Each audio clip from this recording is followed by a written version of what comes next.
and Azerbaijan. Meanwhile, China has been buying up oil fields in Kazakhstan, and China is now building the world's longest oil pipeline from almost virtually on the shore of the Caspian Sea, clear across Kazakhstan to China, something like 5,000 kilometers long, to Xinjiang province in China, and eventually may be extended all the way to Beijing or Shanghai. And the Chinese are also talking now with Turkmenistan and Uzbekistan about developing natural gas fields and building a natural gas pipeline that will extend that length. From a geopolitical perspective, far more interesting perhaps is Russia's interest.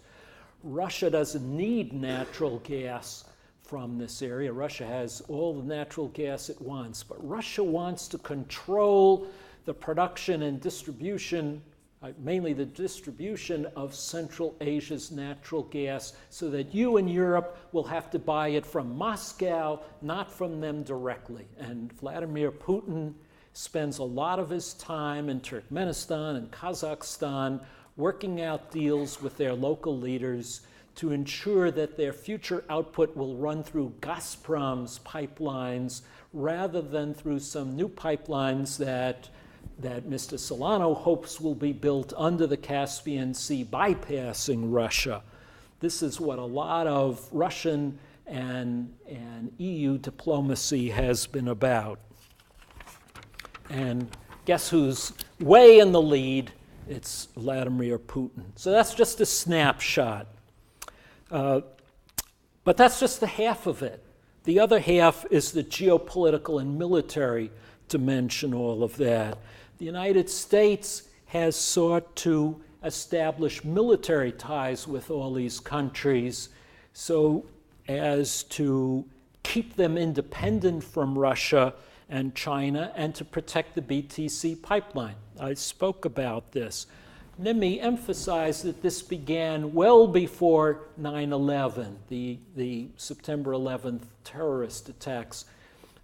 Maybe here that wouldn't surprise you. In the United States, nobody has any memory before 9/11. We assume all this began afterwards. But it began during the Clinton administration in the 1990s when the U.S. established military ties with Georgia, Azerbaijan, Kazakhstan, Uzbekistan, and Kyrgyzstan. And the U.S. started training and arming the militaries of all of those countries.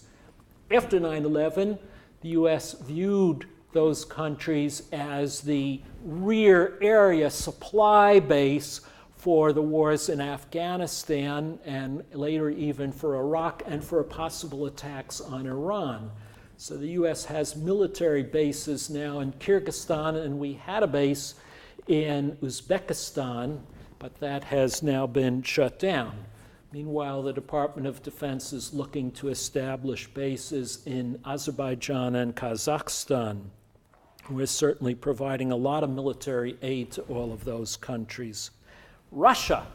Now, during the Soviet era, as I said, this was all part of the Soviet Union. And when the USSR broke up, Russia retained military bases in Armenia, Azerbaijan, Georgia, Tajikistan, and Kazakhstan, and it retains those bases still.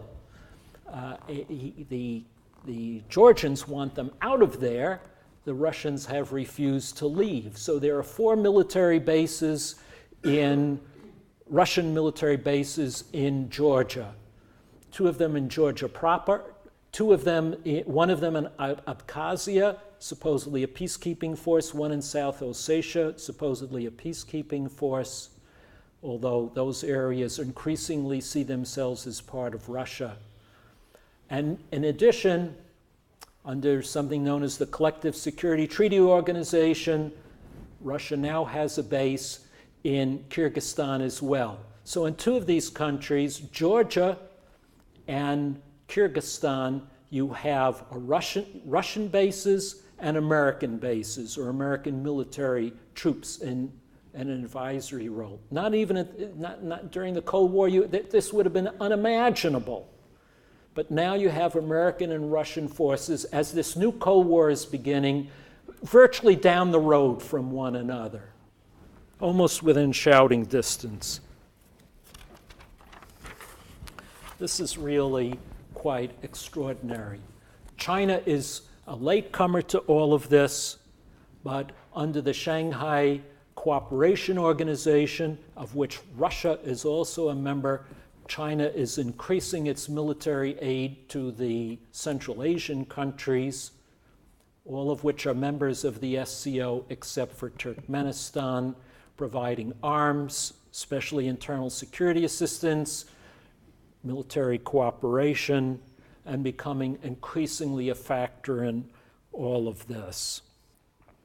So what can we see from all of this? Growing geopolitical competition with an increased flow of arms into the area, the presence of military forces or advisors of three major powers, often in close